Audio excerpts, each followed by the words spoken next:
In a vibrant village nestled in the heart of Nigeria, there lived a man named Obinna. He was known for his generous spirit and his unusual way of welcoming visitors.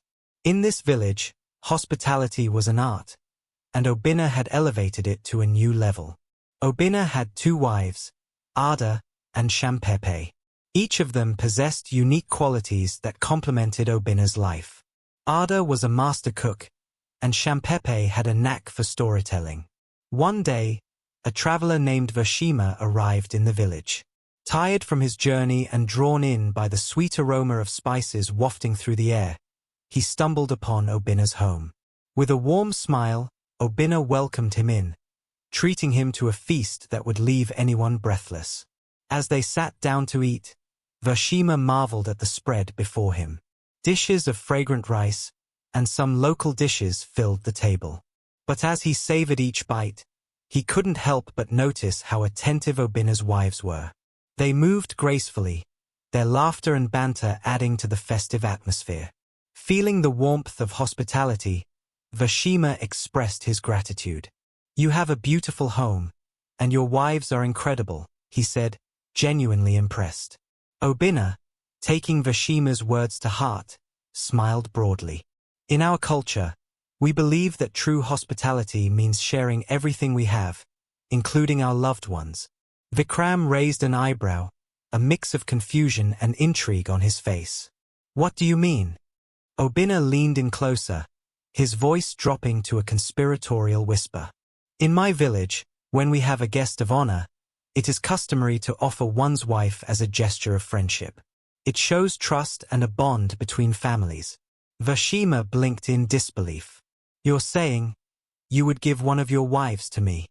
Obinna laughed heartily, the sound echoing off the walls of his home. "Not give, my friend. Offer. It's a way of welcoming you, a way of forging a bond." Doshima scratched his head, unsure of how to respond. "That's quite a unique tradition. But surely, they would have a say in this, right?" "Of course," Obinna replied, gesturing for his wives to join them. "Ada, Shampepe, come meet our guest." The 2 women entered the room, their faces glowing with curiosity.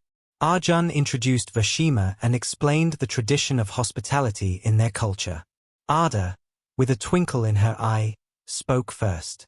"Hospitality is about love and warmth. If we can bring joy to someone, it's worth it." Shampepe chimed in, her voice melodic, "And stories are best shared with friends. If we can enrich your journey, we'd be honored." Doshima, still taken aback, felt a mixture of admiration and unease. "I appreciate the offer, but I must decline. Your hospitality is already overwhelming." Obinna smiled, a glimmer of understanding passing between them. "It's the thought that counts, my friend. This gesture symbolizes our bond, not necessarily an obligation." Days turned into weeks as Doshima stayed in the village, forging friendships and sharing stories over meals. He found himself captivated by the culture and warmth of Obinna's family. While he later accepted the offer of Obinna's wives, slept with them and was happy, he was also touched by the love and respect that filled their home. When it was finally time for Doshima to leave, he felt a bittersweet pang in his heart. Obinna and his wives gathered to bid him farewell, their bond strengthened through laughter, food, and shared experiences. As the seasons changed in the vibrant village, Obinna welcomed a new chapter in his life by marrying a 3rd wife, Doshima. Known for her beauty and intelligence, Doshima quickly became a beloved figure in the community. Her arrival was celebrated with music, dance, and the joyous sounds of laughter that echoed through the village. With 3 wives now, Obinna felt an even greater sense of pride in his hospitality. The travelers who visited the village were often enchanted by the warmth of Ada, Shampepe, and Doshima. Each wife brought her own unique flair: Shampepe's stories, Ada's culinary skills, and Doshima's captivating beauty. However, as time went on, something unusual began to happen. One evening, as the sun dipped below the horizon, a group of travelers arrived, weary from their long journey. Obinna, as always, greeted them warmly and introduced his wives. As Ada and Shampepe began to share their stories and dishes, Shampepe walked in, looking hot and sexy. Her beauty filled the atmosphere and all attention was focused on her. Doshima began to dance and swing her waist, seducing the visitors and making her co-wives jealous. All the men flew to her direction, dropping cowries and gifts before her. Some of the visitors even lick her fits. When it was time to sleep with them, took all 3 visitors to the room and have sex with them. The other wives became very jealous of her since she keeps getting all the attention. Other married women became jealous of her as she has also charmed their husband with her splash of elegance and beauty. Every day, hundreds of men are seen standing outside Obinna's compound with lots of money and gifts to please Obinna's wife Doshima. Doshima became the talk of the village as both fathers, husbands, and sons fights over her, not minding she's a married woman since it is part of their culture. One faithful day, as Doshima was in the village stream fetching water, some group of women came to meet her, warned her to stay away from their husband, as she has taken all the attention away from them. Doshima listened to them talk. One of the women said, "So you think you can take our husband away from us, right? Let me warn you for the last time. Stay away from my husband, else I'll make your life a living hell in this village." Doshima with a loud voice laughed so hard, and said to them, "You all are so funny. Fighting over a man who is not worth fighting for. Look here, all of you, it is not my fault that your husbands love me, and besides, it is our culture and you women also do the same, so why complaining? Your husbands also give you to visitors just like mine, so why are you people complaining?" One other woman replied her, "Listen, Doshima, since you came into this village things became very different and we will not fold our hands and watch you destroy our home." Doshima replied, "There's nothing any one of you can do about it. Tradition is tradition and you all must stick to it." As one of the women raised her hand to hit her, immediately her husband stopped her from hitting Doshima. "What do you think you are doing?" he said. "I'm about to teach her a lesson since she won't stay away from our husbands," she replied.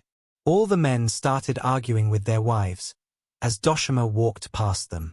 Few months later, Ada and Shampepe were sitting under their hut. Doshima walked to them and refused greeting them. "Doshima, are we too small that you can't greet us now?" Ada said. "Oh, I didn't notice you people were seating there," she said. "But you just passed our front. How come you didn't notice us? I hope you know we are old enough to be your mother?" Shampepe said. "And so what? We are all married to the same man that makes us equal. Listen, I don't have time for your drama this morning, as you don't have time for your drama this morning. As you can see, I want to cook, and I need to use this kitchen," Doshima said. "But we have about 2 kitchens in this house. You can use the second one," Shampepe said. In anger, Doshima carried the pot of soup from the fire and threw it away. Shampepe got angry and they began to fight. Doshima was sitting outside, waiting for her husband to come. When she saw him coming, she rushed to meet him and started crying, telling him everything they did to her. How they threw her soup away and beat her mercilessly. Obinna called for a meeting among his wives. "My husband, we never did any of that to her. She started the fight, threw our soup from the fire, and started calling us names.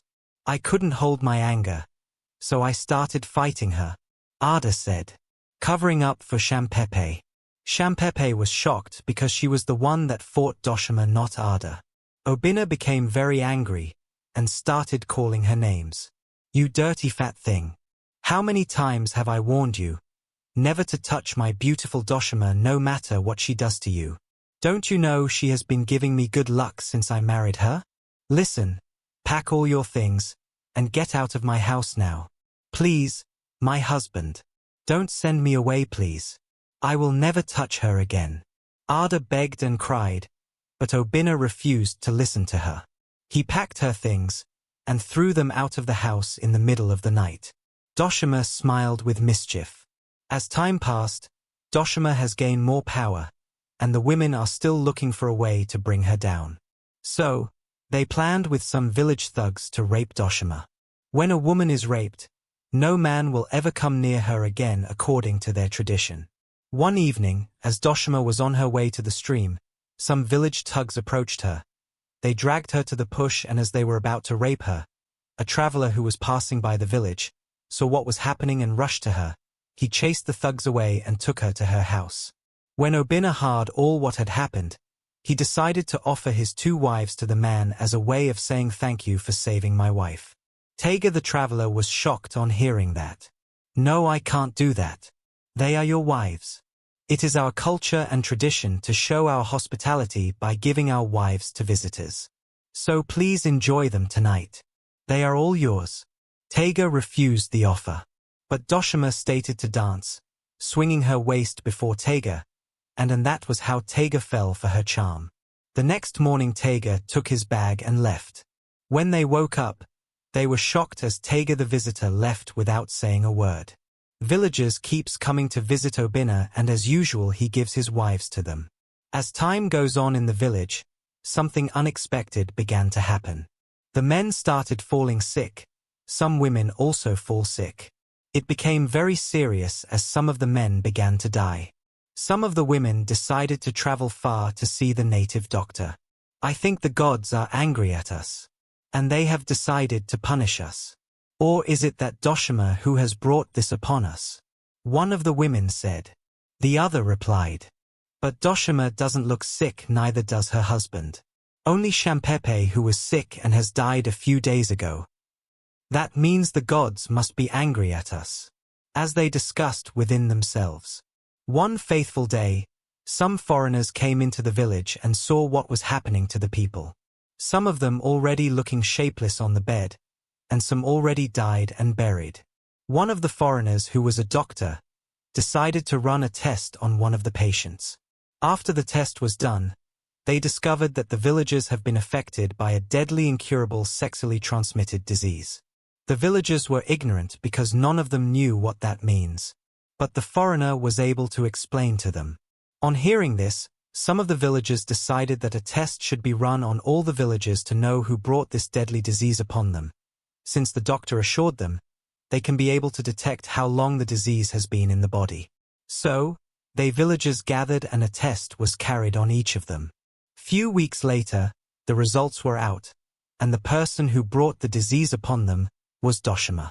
They were all surprised as to why Doshima still looks healthy, since she has brought this disease upon them. The doctor replied them that Doshima has been taking some medication for the disease, and she must have gotten it from the person who transmitted the infection to her. The villagers matched to Obinna's compound for answers. When Doshima was questioned, she confessed on how she got the disease, and who gave her the drugs to help her stay healthy. Some time ago, there's this traveler that saved me from some thugs who almost raped me on my way to the stream. His name was Tega. After he saved me from being raped and brought me home, my husband decided to offer me to him, as a way of showing how grateful he was for saving me from being raped by some thugs. Tega refused having sex with me, but we convinced him that it is our custom and way of life. Because of how handsome he was, I decided to charm him with my dance. He fell for it and accepted to lay with me. After we finished having sex, he brought out some substance and gave it to me. He told me to start taking it whenever I start to feel sick. I asked him why. He said it is a way of also saying thank you for making me feel good through the night. I reluctantly accepted, not knowing what was coming. Few months later, I started feeling sick. I thought I was pregnant, but it keeps getting worse by the day. So, I decided to go see a herbalist. He said I wasn't pregnant. He gave me some herbs to take, but it didn't help calm the sickness. I started avoiding everyone because I was looking weak and getting slimmer, and started looking ugly as my beauty was fading away due to the sickness. So locked myself up in my room. One day, as I was about to sleep, I saw a substance under my pillow. Then I remembered. A traveler named Tega gave it to me and asked me to take it whenever I start to feel sick. So I took one from it every day and I started feeling better and gaining back myself. But before I started getting sick, I already slept with some men. I never knew I was already carrying the disease and transmitting it to them through sex. She came back from her flashback. The villagers were speechless because they all contributed to it, following their tradition by sleeping with visitors who they knew nothing about as a way of showing their hospitality. They all wept and blamed themselves for the misfortune that has befallen them. That was how the tradition of giving out their wives to visitors was abolished. Some with the infection lost their lives, and some were taken proper care of by living on the medications day by day. Doshima learnt her lessons and was forgiven by the villagers. Doshima learnt so much from the doctor and decided to teach the villagers about sex, sexually transmitted diseases, and how to avoid them.